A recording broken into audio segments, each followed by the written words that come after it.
রে কি রান্না করলি? হ্যাঁ, রান্না তো অনেক কিছুই করেছি। দেখা।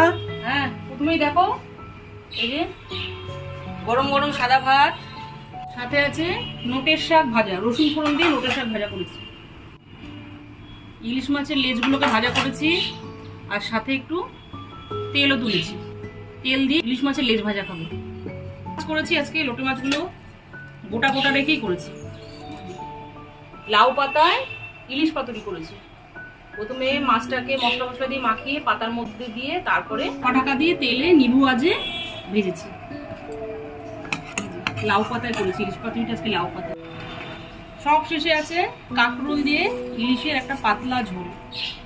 কাঁকরোল আজকে বেগুন দিইনি, আজকে কাঁকরোল দিয়ে করেছি, যে কাঁকরোল দিয়ে ঝোলটা করেছি। এই হচ্ছে আজকের মেনুগুলো কেমন হয়েছে তোমরা কমেন্ট করে কিন্তু অবশ্যই জানাবে। আজকের মতো এই পর্যন্ত, আবার দেখা হচ্ছে নতুন কোনো ভিডিওতে। ততক্ষণের জন্য টাটা।